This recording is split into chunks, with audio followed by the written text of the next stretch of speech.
67세 이종철은 30년 동안 쇳가루와 기름 냄새를 맡으며 살아왔습니다. 오늘은 아들 준호의 상견례 날이었습니다. 아침 5시부터 일어나 샤워를 3번이나 했습니다.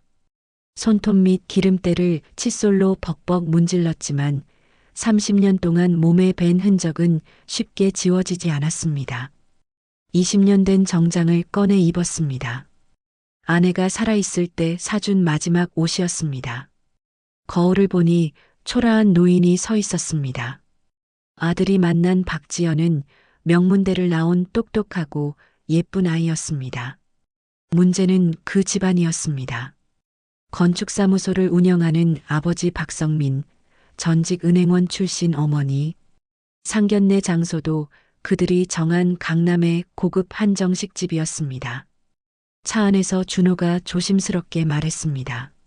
아버지, 오늘 사돈분들이 좀 까다로우실 수도 있어요. 괜찮다. 아빠가 뭐 대단한 사람도 아니고. 이종철은 아들의 어깨를 툭 쳤습니다. 오늘 욕을 좀 먹더라도 아들만 행복하면 된다고 생각했습니다.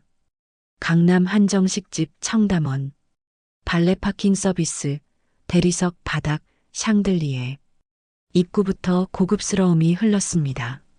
주차 요원이 15년 된 낡은 소나타를 보더니 미묘한 표정을 지었습니다. 2층 룸에 들어서자 사돈댁 식구들은 이미 와 있었습니다. 박성민 59세, 고급 수트에 명품 시계를 차고 있었고 그 옆에 단정한 옷차림의 부인과 불안한 표정의 지연이가 앉아 있었습니다. 이종철은 정중하게 인사하며 손을 내밀었습니다. 박성민이 악수를 받는 순간 표정이 확 굳었습니다. 손톱 및 기름때, 굳은 살, 거친 손등.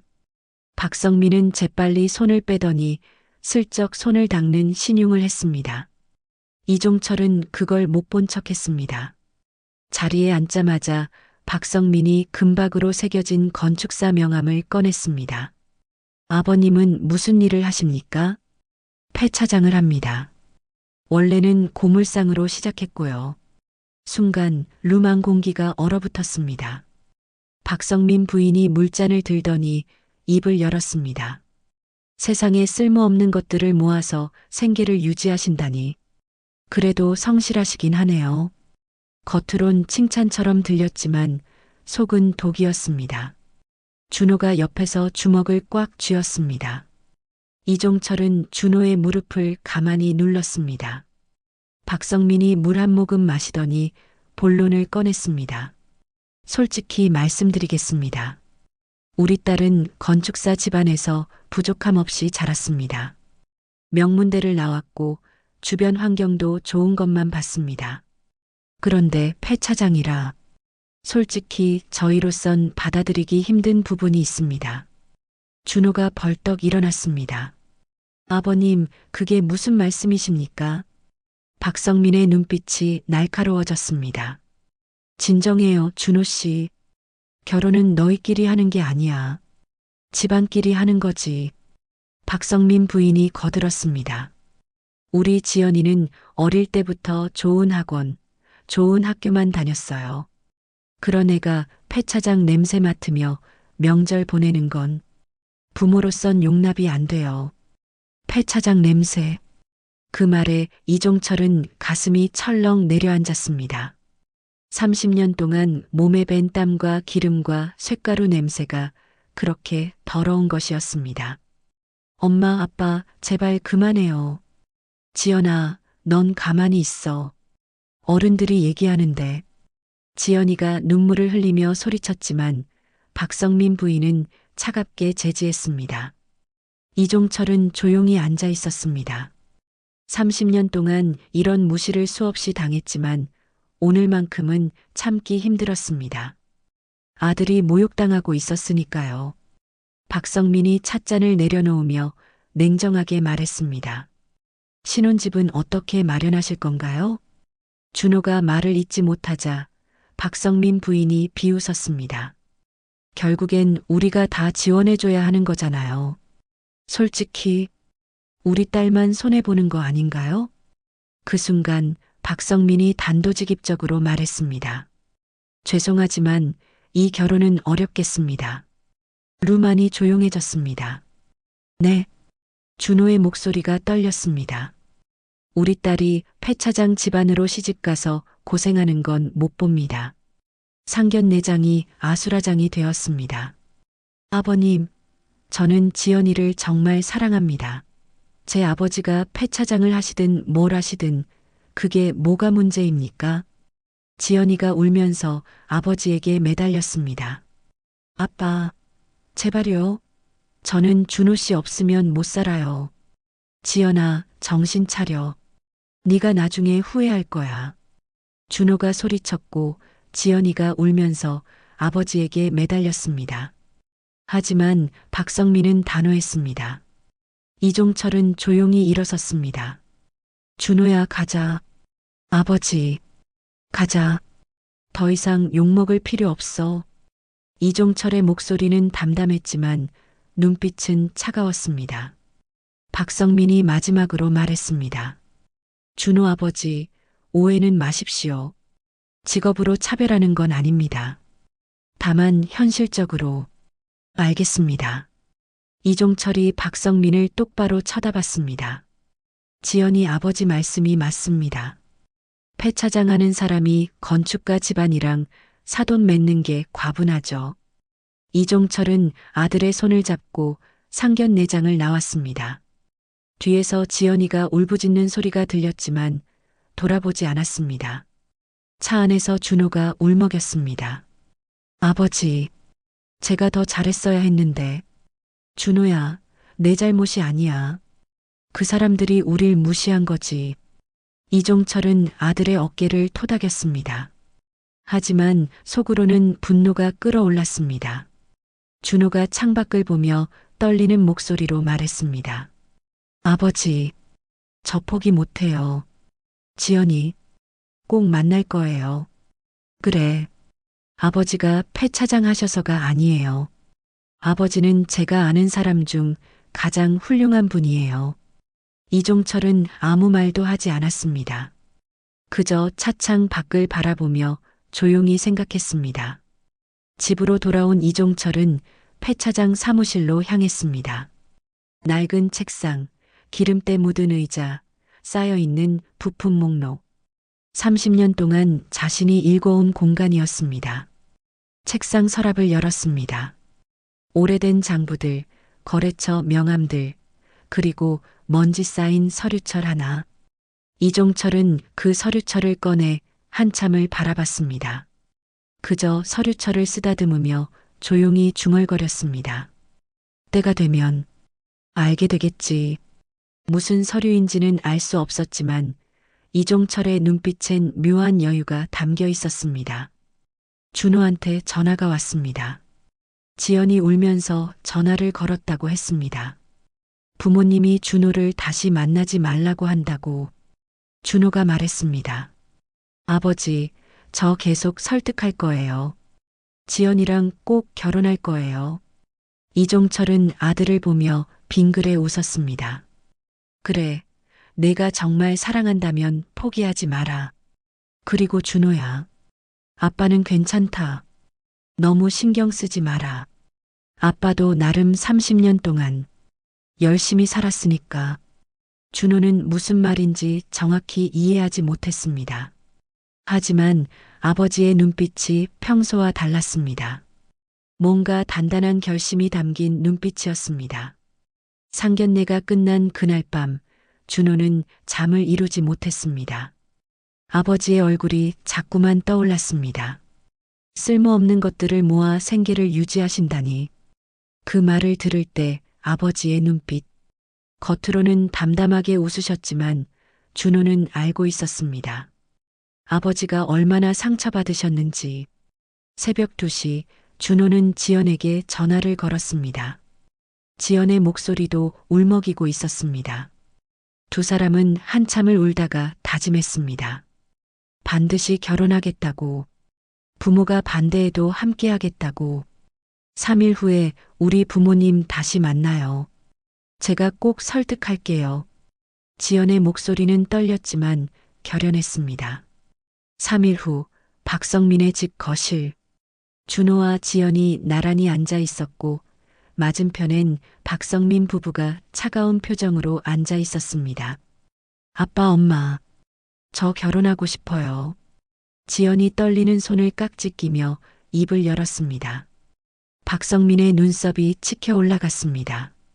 평생 순종적이었던 딸이 처음으로 자신에게 맞섰습니다. 지연은 떨리는 목소리로 말을 이어갔습니다. 3년 동안 준호를 만나면서 그가 얼마나 착하고 성실한지 알게 됐다고 폐차장이든 반지하든 상관없다고 말했습니다. 박성민이 버럭 소리쳤습니다. 내가 지금까지 어떻게 자랐는데, 우리가 너한테 얼마나 투자했는데. 그때 준호가 벌떡 일어났습니다. 아버님, 저는 지연이를 정말 사랑합니다. 준호의 목소리가 떨렸지만 단호했습니다. 박성민이 냉소했습니다. 건설회사 대리 월급으로 뭘 할 수 있냐고, 신혼집도 마련 못하면서 무슨 결혼이냐고 비웃었습니다. 준호의 눈에서 눈물이 흘렀습니다. 제 아버지는 30년 동안 새벽부터 밤까지 일하신 분입니다. 손에 기름 묻히고 땀 흘리면서 저를 키우셨어요. 그의 목소리에 힘이 들어갔습니다. 그런 아버지를 쓸모없는 것들을 모은다고 모욕하시는 건 저는 용납할 수 없습니다. 아버지는 제가 아는 사람 중 가장 훌륭한 분입니다. 거실이 조용해졌습니다. 박성민의 얼굴이 붉어졌지만 준호는 멈추지 않았습니다.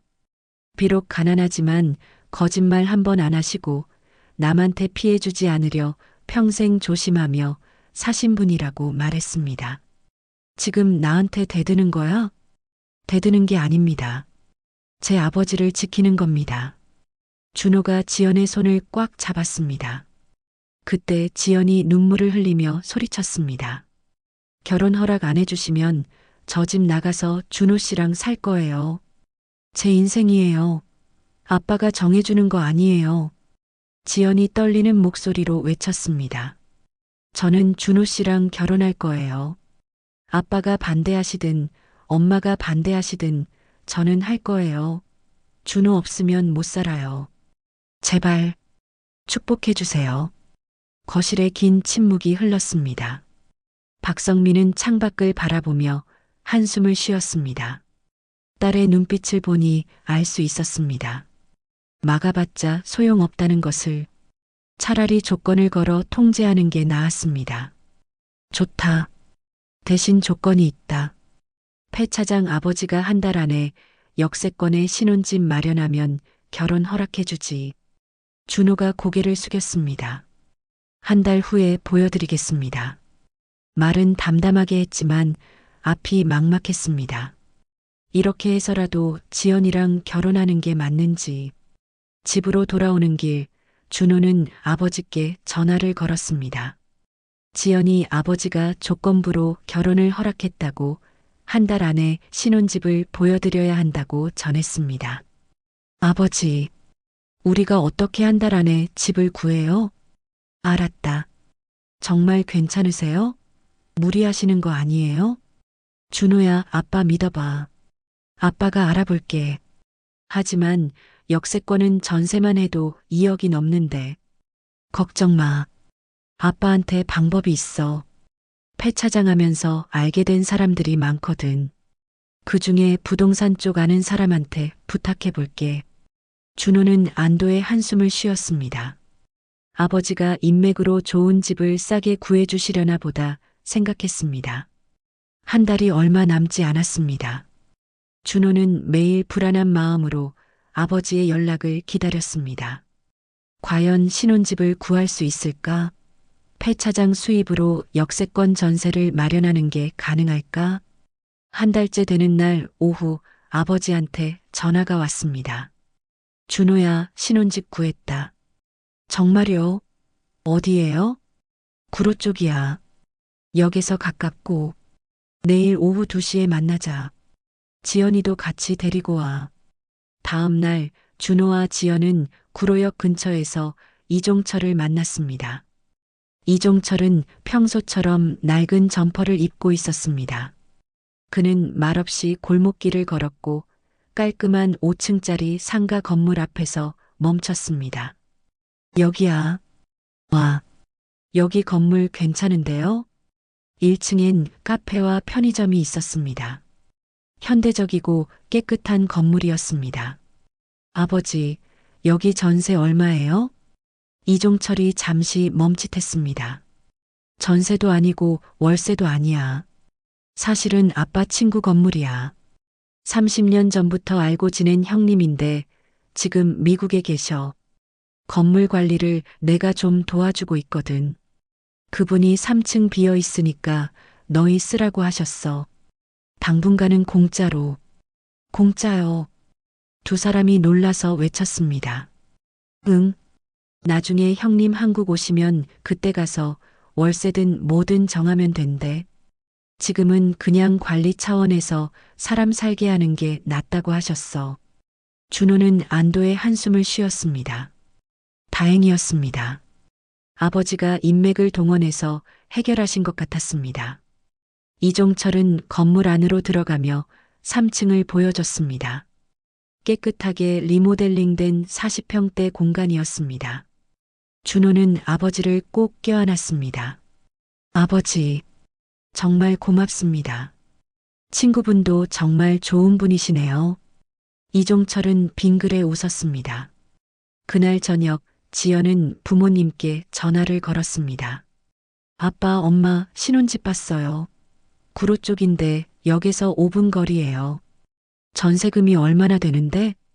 그게 시아버님 친구분 건물이래요. 지금은 공짜로 쓰게 해주신대요. 그분이 미국에 계신데 건물 관리 차원에서 당분간 사람 살게 하는 게 낫다고 하셨대요. 박성민은 코웃음 쳤습니다. 폐 차장 영감이 친구 복은 있나 보네. 건물주 친구라니. 박성민은 잠시 생각하다가 입을 열었습니다. 좋다. 그럼 결혼 날짜 잡아라. 약속은 약속이니까. 전화를 끊은 박성민은 아내를 보며 말했습니다. 약속했으니까 허락해줘야지. 신혼집도 구했다잖아. 그래도 다행이야. 폐 차장 영감 친구가 건물 하나 있나 보네. 근데 나중에 그 건물주 친구가 돌아오면 어떡하려고 그래요? 그때 가서 생각하겠지. 어차피 우리가 도와줘야 할 거 아니야. 박성민 부인도 고개를 끄덕였습니다. 결국 폐 차장 집안에서 큰 도움은 못 받을 거라 생각했습니다. 결혼 날짜가 잡혔습니다. 2달 후 5월 둘째 주 토요일. 준비 기간 동안 박성민 부부는 여전히 이종철을 무시했습니다. 노골적으로 드러내지는 않았지만 말 한마디 한마디에 독이 묻어 있었습니다. 예단 준비 모임에서 박성민 부인이 말했습니다. 요즘은 신랑 측에서도 예물 절반은 부담하는 게 예의 아닌가요? 이종철이 조심스럽게 대답했습니다. 저희가 준비하겠습니다. 그래요? 폐 차장에서 그런 여유가 되세요? 날카로운 한마디였습니다. 준호는 이를 악물었지만 참았습니다. 지연을 위해서. 언제나 그렇듯 이종철은 여전히 폐 차장에서 일하고 있었습니다. 오늘도 새벽 5시에 출근했습니다. 폐차된 BMW5 시리즈가 들어와 있었습니다. 엔진은 멀쩡했고 변속기도 쓸만했습니다. 사장님, 이 엔진 베트남 쪽으로 보낼까요? 직원 김 기사가 물었습니다. 응, 그쪽 바이어가 독일차 엔진 찾는다고 했지. 사진 찍어서 보내봐. 이종철은 기름 묻은 장갑을 끼고 엔진을 분해하기 시작했습니다. 30년 동안 해온 일이라 손이 저절로 움직였습니다. 점심시간 김 기사가 도시락을 먹으며 물었습니다. 사장님, 아드님 결혼 준비는 잘 되고 있어요? 그럭저럭. 사돈 쪽에서는 좀 어때요? 그냥 그래. 김 기사는 30년 동안 함께 일한 사람이라 눈치가 빨랐습니다. 혹시 또 무시하는 거 아니에요? 저번 상견례 때처럼? 신경 쓰지 마. 에휴, 그 양반들은 모르나 봐요. 사장님이 얼마나 부자인지. 이종철은 쓴웃음을 지었습니다. 오후 3시 사무실 전화가 울렸습니다. 여보세요. 철인의 폐 차장입니다. 미스터리 디스 이즈 라만 프롬 두바이. 두바이 바이어였습니다. 이종철은 능숙한 영어로 대화를 이어갔습니다. 30년 동안 외국 바이어들과 일하면서 자연스럽게 익힌 실무 영어였습니다. 소나타 엔진 50개 주문이 들어왔습니다. 이종철은 재고 장부를 펼쳤습니다. 소나타 엔진 재고가 30개 정도 있었고 20개는 더 구해야 했습니다. 김 기사가 감탄하며 말했습니다. 사장님 영어 실력 정말 대단해요. 대학도 안 나오셨는데 학교에서 배운 게 아니라 부딪히면서 배운 거지. 돈 벌려면 배워야지 뭐. 이종철은 빙그레 웃었습니다. 30년 전 손수레 끌고 곰을 주우며 시작했을 때만 해도 상상도 못했습니다. 자신이 두바이 바이어와 영어로 거래하게 될 줄은. 저녁 7시 퇴근 준비를 하는데 준호한테 전화가 왔습니다. 아버지, 저 사돈어른이 신혼집 보러 오신대요. 언제? 이번 주 토요일이요. 그래, 알았다. 이종철은 전화를 끊고 잠시 생각했습니다. 토요일에 박성민이 온다. 신혼집을 직접 확인하러. 괜찮을까? 의심하지는 않을까? 하지만 어쩔 수 없었습니다. 토요일 오후 2시 박성민 부부는 구로디지털 단지역 근처 건물 앞에 도착했습니다. 깔끔한 5층짜리 상가 건물이었습니다. 1층엔 카페와 편의점이 보였습니다. 여기네요. 건물 깨끗하네. 박성민 부인이 말했습니다. 그때 이종철이 낡은 점퍼 차림으로 나타났습니다. 오셨습니까? 네. 박성민은 이종철을 보며 미묘한 표정을 지었습니다. 여전히 폐차장 냄새가 나는 것 같았습니다. 여기가 신혼집이라는 곳입니까? 예, 3층입니다. 올라가 보시죠. 엘리베이터를 타고 3층에 올라갔습니다. 이종철이 열쇠로 문을 열자 넓고 깨끗한 공간이 펼쳐졌습니다. 와, 박성민 부인도 감탄했습니다. 생각보다 훨씬 좋았습니다. 40평 정도 됩니다. 리모델링한 지 2년 됐고요. 이종철이 설명했습니다. 박성민이 물었습니다. 그런데 건물주 친구분은 언제 한국에 오신대요? 글쎄요. 사업 관계로 미국에 계신다고 하셔서 언제 오실지는 모르겠습니다. 그럼 계속 공짜로 쓸 수 있는 건가요? 일단은 형님이 괜찮다고 하셨습니다. 박성민은 고개를 끄덕였습니다. 창밖을 내다보던 박성민이 말했습니다. 역에서 가깝고 위치도 좋네요. 친구분이 좋은 건물 갖고 계시네요. 네, 형님이 일찍부터 부동산에 투자하셨다고 들었습니다. 둘러보기를 마치고 1층으로 내려왔습니다. 박성민은 건물 입구의 편의점과 카페를 보며 중얼거렸습니다. 1층 임대료도 꽤 나오겠는데 친구분이 건물 잘 운영하시나 보네. 그런 것 같습니다. 이종철이 담담하게 대답했습니다. 박성민이 차가운 눈빛으로 이종철을 쳐다봤습니다. 그런데 나중에 건물주분이 미국에서 돌아오셔서 월세를 요구하시면 어떡하시겠습니까? 그건 형님께 이미 말씀드렸습니다. 아들 결혼하면 공짜로 쓰게 해달라고. 그래서 허락하셨다고요? 예, 형님이 괜찮다고 하셨습니다. 박성민이 코웃음 쳤습니다. 참 친구를 잘 두셨네요. 그 말투에는 비웃음이 묻어 있었습니다. 박성민 부인도 거들었습니다. 솔직히 좀 불안하긴 해요. 건물주가 언제 마음 바뀔지 모르잖아요. 형님을 믿습니다.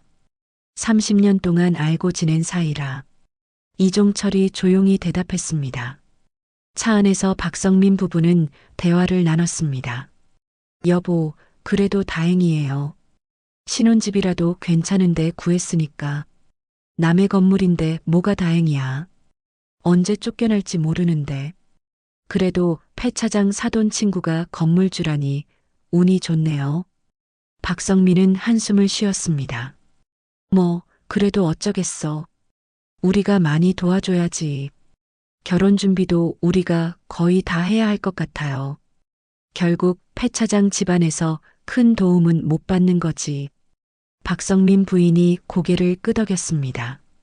어차피 신혼살림도 결혼 자금도 대부분 자기들이 대야 할 것 같았습니다.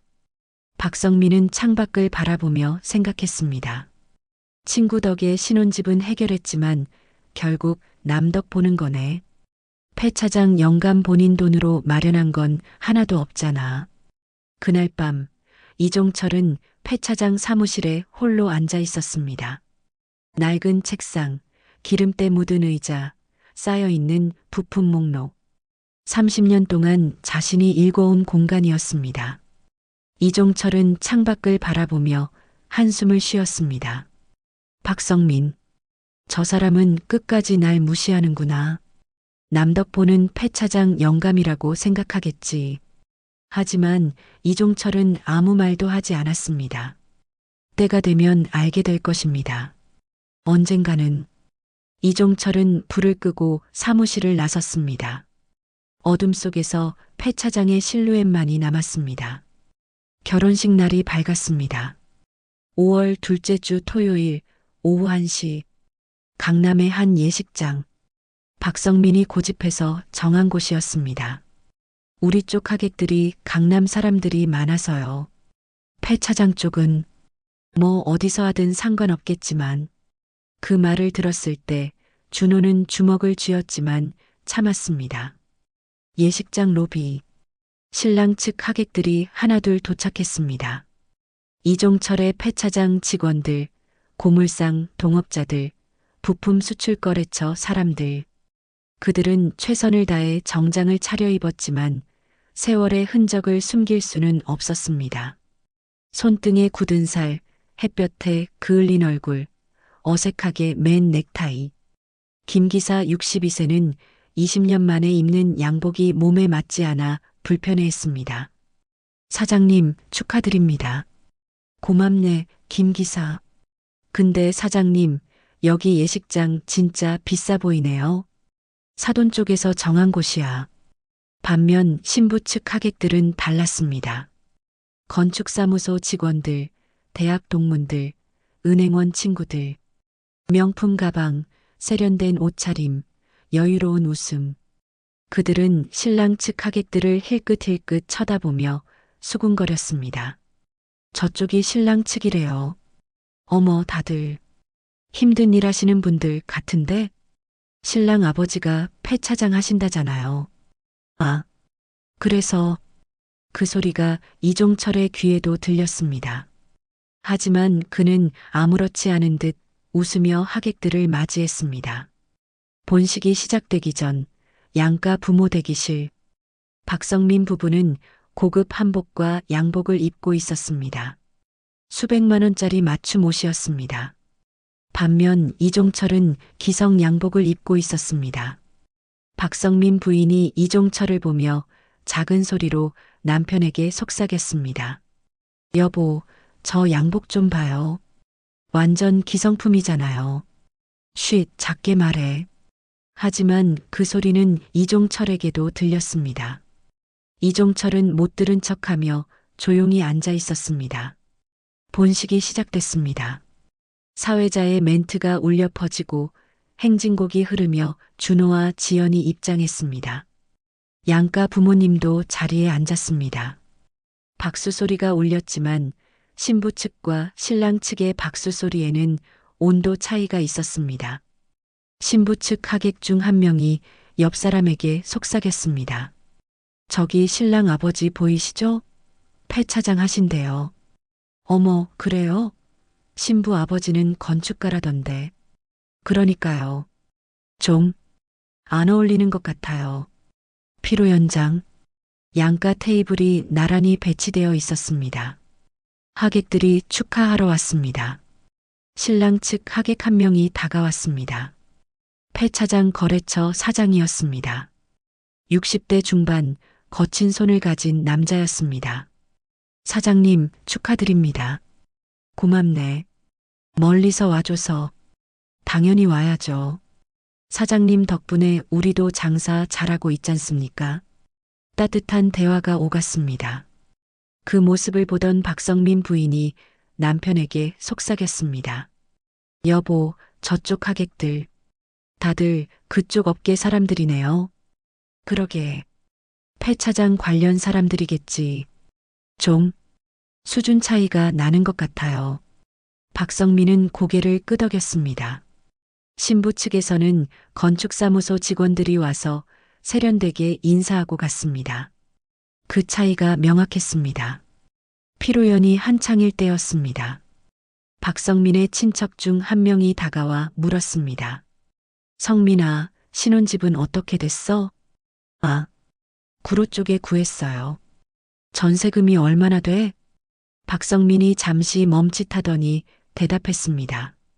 그게 사돈 쪽 친구분 건물이라서 당분간 공짜로 쓴대요. 오, 그래. 운이 좋네. 요즘 전세금이 얼마나 비싼데. 뭐? 그렇죠. 박성민은 씁쓸하게 웃었습니다. 친척이 계속 물었습니다. 근데 사돈 쪽에서 예단은 많이 했어? 그냥 적당히요. 박성민 부인이 끼어들었습니다. 폐차장 하시니까 뭐 그렇게 여유가 있으시겠어요. 아, 그렇구나. 그래도 신혼집은 해결됐으니 다행이네. 남의 건물 빌린 거지만요. 박성민이 작은 소리로 중얼거렸습니다. 친척은 동정 어린 눈빛으로 박성민을 바라봤습니다. 에휴, 고생 많겠네. 그래도 딸이 행복하면 됐지, 뭐. 박성민은 고개를 끄덕이며 이종철 쪽을 힐끗 쳐다봤습니다. 이종철은 여전히 폐차장 직원들과 소박하게 이야기를 나누고 있었습니다. 결국 친구 덕 본 거야. 본인 돈으로 마련한 건 하나도 없으면서 결혼식이 끝나고 집으로 돌아가는 차 안. 박성민 부부는 피곤한 표정이었습니다. 여보, 오늘 정말 고생했어요. 그러게. 근데 좀 우리만 손해본 것 같지 않아? 무슨 말이에요? 신혼집도 우리가 살림 다 해줘야 하고 예단도 우리가 거의 다 했고. 박성민이 한숨을 쉬었습니다. 폐차장 쪽에서는 뭐 해준 게 있어야지. 친구 건물 공짜로 빌려준 게 다야. 그러게요. 근데 뭐 어쩌겠어요. 우리 딸이 좋아하는데. 그래도 좀 찝찝하네. 남의 건물 언제까지 공짜로 쓸 수 있을지도 모르는데. 나중에 우리가 또 도와줘야 하는 거 아니에요? 그러게. 그때 가서 생각해야지. 부부는 한숨을 쉬며 침묵했습니다. 같은 시각 이종철은 폐차장으로 향했습니다. 결혼식이 끝났지만 마음은 편하지 않았습니다. 폐차장 사무실에 도착해 낡은 의자에 앉았습니다. 창밖으로 폐차된 차들이 보였습니다. 30년 동안 자신이 읽어온 모든 것, 남덕보는 폐차장 영감. 박성민의 말이 계속 머릿속을 맴돌았습니다. 이종철은 조용히 눈을 감았습니다. 언젠가는 알게 될 것입니다. 하지만 그날은 아직 오지 않았습니다. 이종철은 불을 끄고 사무실을 나섰습니다. 어둠 속에서 폐차장의 실루엣만이 남았습니다. 결혼 후 일주일이 지났습니다. 박성민의 휴대폰이 울렸습니다. 부동산에서 온 전화였습니다. 네, 박성민입니다. 소장님, 죄송한데요. 급하게 연락드립니다. 무슨 일이십니까? 소장님 사무실 있는 건물 말입니다. 건물주 측에서 연락이 왔는데요. 박성민의 표정이 굳었습니다. 건물주요? 네. 임대료 인상 통보가 왔습니다. 뭐라고요? 박성민의 목소리가 커졌습니다. 얼마나 올린다는 겁니까? 현재 200만 원에서 400만 원으로요. 뭐? 2배? 박성민이 자리에서 벌떡 일어났습니다. 그게 말이 됩니까? 10년 동안 성실하게 월세 냈는데 저희도 놀랐습니다.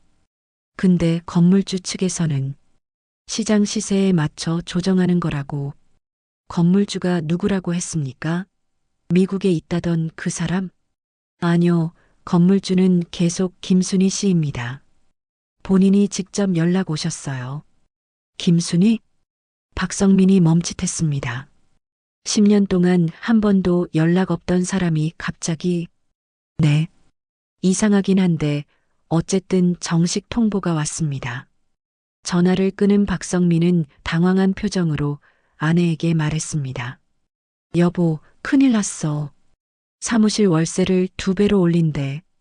뭐? 갑자기 왜? 건물주가 김순이라는 사람인데 갑자기 연락이 왔대. 김순이요? 어디서 들어본 이름인데? 설마. 박성민의 머릿속이 하얘졌습니다. 설마. 그 김순이가? 그는 급하게 부동산에 다시 전화를 걸었습니다. 여보세요, 저 박성민인데요. 건물주 김순희 씨. 혹시 나이가 어떻게 되십니까? 아, 잠깐만요. 확인해 보겠습니다. 잠시 후 85세이십니다. 그럼 주소가 어떻게 돼요? 주소가 구로구 쪽으로 나오네요. 박성민의 손에서 휴대폰이 떨어질 뻔했습니다. 85세 김순희 구로구. 박성민은 비틀거리며 자리에 앉았습니다. 얼굴이 새하얗게 변했습니다. 여보, 왜 그래요? 부인이 놀라서 물었습니다. 박성민이 떨리는 목소리로 말했습니다. 건물주가 준호 할머니인 것 같아. 준호 할머니가 건물주야. 그래, 내가 10년 동안 월세 낸 그 김순이가 저 폐차장 사돈 어머니야. 박성민 부인도 얼어붙었습니다. 다음 날 박성민은 이종철의 사무실을 찾아갔습니다. 폐차장한다고 무시했던 말들을 사과하기 위해서였습니다. 박성민은 이종철을 똑바로 쳐다볼 수 없었습니다. 이종철은 조용히 말했습니다. 사돈, 혹시 부동산에서 연락 받으셨습니까? 박성민이 화들짝 놀라 이종철을 봤습니다. 어떻게 아시고? 저희 어머니 건물 일이지 않습니까? 당연히 알죠. 이종철의 목소리는 담담했습니다. 월세 인상 통보 말입니다. 어머니께서 어제 아침에 부동산에 연락하셨습니다. 박성민은 아무 말도 하지 못했습니다. 이종철은 계속 말을 이었습니다. 10년 동안 200만 원에 쓰셨으니 이제 시장가로 받으시겠다고 하시더라고요. 요즘 그 건물 임대료가 400만 원은 돼야 한다면서요. 사돈. 그게 물론 사돈이 부담스러우시면 다른 곳 알아보셔도 됩니다. 어머니께서 강제로 잡아두시진 않으실 거예요. 네, 알겠습니다. 그리고 오늘 제가 온 것은 사과하러 온 겁니다. 그동안 제가 신뢰가 많았습니다. 죄송합니다. 이종철은 빙그레 웃었습니다. 며칠 후 준호한테 전화가 왔습니다. 장인어른 아버지께서 식사 자리 한번 마련하고 싶으시대요. 식사? 네. 할머니도 오신대요. 박성민의 심장이 쿵 내려앉았습니다. 김순희 할머니. 자신이 10년 동안 월세를 낸 그 건물주. 언제? 이번 주 토요일 저녁 어떠세요? 저희 아버지가 식당 예약하신대요. 알았어. 전화를 끊은 박성민은 한숨을 쉬었습니다. 이제 피할 수 없었습니다. 토요일 저녁 7시 강남의 한정식집 청담원. 상견례를 했던 바로 그곳이었습니다. 박성민 부부가 먼저 도착해 긴장된 표정으로 앉아 있는데 문이 열렸습니다. 이종철이 김순희 할머니를 부축하며 들어왔습니다. 뒤따라 준호 부부도 들어왔습니다. 어서 오십시오. 박성민이 일어나 인사했습니다. 예전과는 달리 목소리가 떨렸습니다. 앉으시죠. 이종철이 어머니를 자리에 앉혔습니다. 김순희는 85세답지 않게 정정한 모습으로 박성민을 바라봤습니다. 처음 제대로 인사드립니다. 저는 박성민입니다. 박성민이 고개를 숙였습니다. 예전처럼 건축가 명함을 꺼내지 않았습니다. 그럴 자격이 없다고 느껴졌기 때문입니다. 김순희 할머니는 조용히 입을 열었습니다. 그래요. 존호 할머니예요. 그리고 사돈 어른이 10년 동안 월세 내신 순이빌딩 주인이기도 하죠. 순간 루만이 조용해졌습니다. 박성민은 고개를 들지 못했습니다. 김순희가 계속 말했습니다. 부동산 통해서 연락받았어요. 월세 올린 거 부담스럽다고. 사돈 어른 그게 아니에요. 이해해요. 갑자기 2배로 올렸으니 놀라셨겠죠. 김순희 할머니의 목소리는 부드러웠습니다. 근데 사돈, 한 가지 궁금한 게 있어요. 10년 동안 그 건물에서 일하시면서 건물주가 누군지 한 번도 궁금하지 않으셨어요? 박성민은 대답하지 못했습니다. 10년 동안 김순이라는 이름만 알았을 뿐 그게 누군지 궁금해하지 않았습니다. 그저 월세만 자동이체로 보내면 됐으니까요. 김순이 할머니가 조용히 웃었습니다. 사람들은 다 그래요. 필요할 때만 관심 갖죠. 필요 없으면 무시하고. 송구합니다. 우리 아들도 그랬어요. 사돈이 상견례 날 뭐라고 하셨는지 다 들었어요. 김순희의 목소리에 힘이 들어갔습니다. 쓸모없는 것들을 모아 생계를 유지한다고. 폐차장 냄새 맡으며 명절 보내기 싫다고. 박성민의 얼굴이 새빨개졌습니다. 정말 죄송합니다. 사과는 나한테 하는 게 아니에요. 우리 아들한테 해야죠. 김순희가 이종철을 바라봤습니다. 우리 아들이 얼마나 고생했는지 아세요? 30년 전 손수레 끌고 고물 주우며 시작했어요. 새벽 4시에 일어나서 밤 10시까지 일했죠. 주말도 명절도 없었어요. 김순희의 눈가가 붉어졌습니다. 애 아빠는 일찍 돌아가셨어요. 그래서 우리 아들이 혼자서 나를 모시고 살았죠. 10년 동안 그렇게 모은 돈으로 작은 폐차장을 차렸어요. 거기서 중고 부품 팔아서 돈 벌기 시작했죠. 그리고 또 10년 후 그 돈으로 건물을 샀어요. 내 이름으로. 김순희가 박성민을 똑바로 쳐다봤습니다. 우리 아들이 말했어요.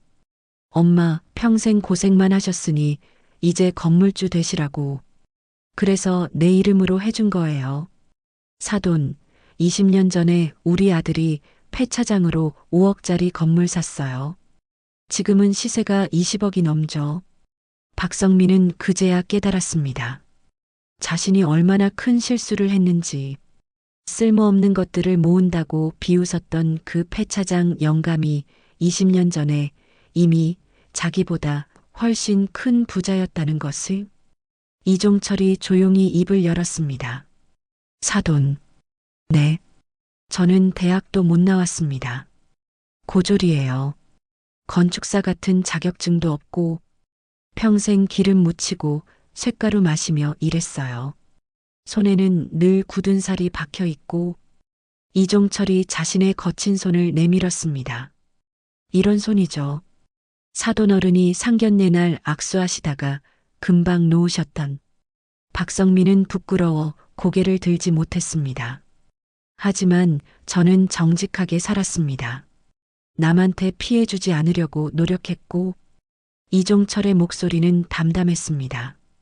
그렇게 30년 일해서 지금 여기까지 왔어요. 폐차장은 지금 연 매출 15억 정도 됩니다. 중고 부품 수출하니까요.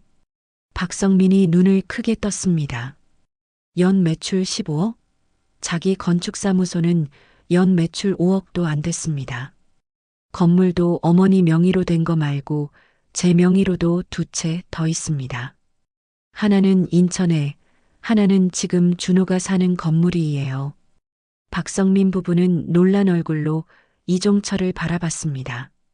근데 사돈어른은 저를 폐차장 영감이라고만 보셨죠. 쓸모없는 것들 모으는 사람이라고. 이종철이 빙그레 웃었습니다. 사돈, 사람은요. 겉모습만 보고 판단하면 안 됩니다. 김순희 할머니도 거들었습니다. 학벌이나 자격증이 전부가 아니에요. 땀 흘려 일군 가치가 더 중요하죠. 박성민은 그 자리에서 일어나 무릎을 꿇었습니다. 정말 죄송합니다. 장인어른, 준호가 놀라서 일어났습니다. 하지만 박성민은 고개를 들지 않았습니다. 제가 너무 어리석었습니다. 사돈을 무시하고 폄하하고. 박성민의 목소리가 떨렸습니다. 건축가라는 타이틀만 믿고 제가 뭐라도 되는 줄 알았습니다. 하지만 진짜 대단한 분은 사돈이었네요. 일어나세요, 사돈. 이종철이 박성민을 일으켰습니다. 저도 제 처지를 말씀 안 드린 건 맞습니다. 일부러 숨긴 거니까요. 왜 말씀 안 하셨습니까? 박성민이 물었습니다. 이종철은 잠시 침묵했다가 대답했습니다. 시험해보고 싶었습니다. 시험이요? 사돈어른이 진짜로 우리 준호를 아끼는지 아니면 돈만 보는지. 이종철의 눈빛이 날카로워졌습니다. 만약 제가 처음부터 건물주라고 밝혔으면 사돈어른은 저를 존중하셨을 겁니다. 하지만 그건 저를 존중하는 게 아니라 제 돈을 존중하는 거죠. 저는 그게 싫었습니다. 가난해 보여도 존중받고 싶었어요.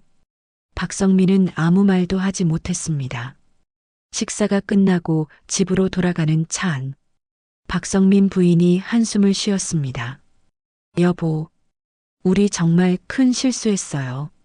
알아. 근데 할머니 말씀 들으니까 좀 부끄럽더라. 나도. 박성민은 창밖을 바라봤습니다. 상견례 날 자신이 얼마나 오만했는지 깨달았습니다. 건축가라는 타이틀, 명문대 졸업장, 세련된 외모, 그런 것들로 사람을 판단했습니다. 정작 중요한 건 보지 못했습니다. 30년 동안 땀 흘려 일한 가치, 가족을 위해 희생한 시간, 거짓말 없이 정직하게 산 인생이 값지고 고귀한 것이라는 걸 깨달았습니다. 여보, 우리 월세 어떡해요? 400만 원 내야지 뭐. 감당할 수 있어요? 해야지. 박성민은 쓴웃음을 지었습니다. 어차피 그 건물에서 10년 동안 일해왔잖아. 그것도 시세보다 싸게. 그것도 그렇긴 하네요. 생각해보니 할머니가 10년 동안 월세를 200만 원만 받으신 거였어. 시세가 400만 원인데. 아, 결국 우리가 덕 본 거지. 박성민은 그제야 깨달았습니다. 김순희 할머니가 10년 동안 자신에게 얼마나 관대했는지. 한 달 후, 박성민은 순이빌딩 앞에 섰습니다. 10년 동안 매일 드나들던 건물. 하지만 오늘은 다르게 보였습니다. 입구에 순이빌딩 명패, 85세 할머니의 이름, 폐차장으로 번 돈으로 산 건물. 박성민은 건물 안으로 들어가며 중얼거렸습니다. 할머님, 감사합니다. 그리고 죄송합니다. 1층 사무실 문을 열었습니다. 성민건축사무소라는 간판이 보였습니다. 예전에는 자랑스럽던 그 간판이 오늘은 좀 부끄럽게 느껴졌습니다. 박성민은 사무실에 앉아 이종철에게 문자를 보냈습니다. 사돈어른, 이번 달 월세 입금했습니다. 앞으로도 성실히 내겠습니다. 그리고 정말 감사드리고 죄송합니다. 잠시 후 답장이 왔습니다. 확인했습니다. 사돈도 건강하십시오. 박성민은 휴대폰을 내려놓고 창밖을 바라봤습니다. 인생에서 가장 큰 교훈을 얻었습니다. 사람은 겉모습이 아니라 그 사람이 일군 가치로 판단해야 한다는 것. 학벌, 자격증, 직업, 그런 것들은 겉포장일 뿐이라는 것. 진짜 중요한 건 얼마나 정직하게, 성실하게 살았느냐 하는 것이었습니다. 그날 저녁, 이종철은 폐차장 사무실에 앉아 있었습니다. 책상 위엔 김순희 명의 통장이 놓여 있었습니다. 잔액 2억 4천만 원. 10년 동안 박성민이 낸 월세였습니다. 이종철은 통장을 보며 중얼거렸습니다. 어머니, 이 돈, 준호 부부 집 마련 자금으로 쓸게요. 지연이가 좋은 집에서 살 수 있게. 그리고 나중에 손주 태어나면 그 아이 교육 자금으로도 쓰고. 그는 빙그레 웃었습니다. 박성민은 몰랐습니다. 자신이 10년 동안 낸 월세가 한 푼도 쓰이지 않고 고스란히 며느리를 위해 모아졌다는 것을, 그리고 그 돈이 결국 자기 딸을 위해 쓰일 거라는 것을. 폐차장 영감의 복수는 이런 거죠. 이종철은 작업복을 입고 폐차장으로 나갔습니다. 내일도 새벽 5시에 출근할 것입니다. 기름 묻히고 쇳가루 마시며 일할 것입니다. 30년 동안 그래왔듯이. 하지만 이제는 알았습니다. 자신이 하는 일이 결코 쓸모없는 것들을 모으는 일이 아니라는 것. 땀 흘려 가치를 만드는 떳떳한 일이라는 것을. 상견례장에서 품위 있게 날린 모욕은 결국 부메랑이 되어 돌아왔습니다.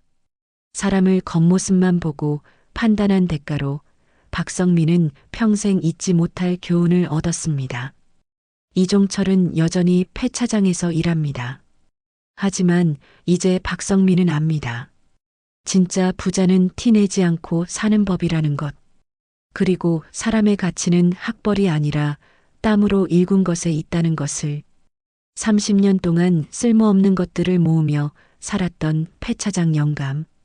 그는 사실 누구보다 가치 있는 것들을 일군 사람이었습니다. 가족에 대한 사랑, 정직한 땀, 그리고 묵묵히 쌓아온 신뢰.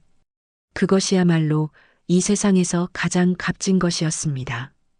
이런 시니어분들의 진솔하고 감동적인 이야기가 더 듣고 싶으시다면 구독과 좋아요, 알림 설정 꼭 부탁드려요. 여러분의 응원이 더 많은 이야기를 전할 수 있는 힘이 됩니다. 다음에도 더 감동적이고 생각해 볼 거리가 많은 이야기로 찾아뵙겠습니다. 감사합니다.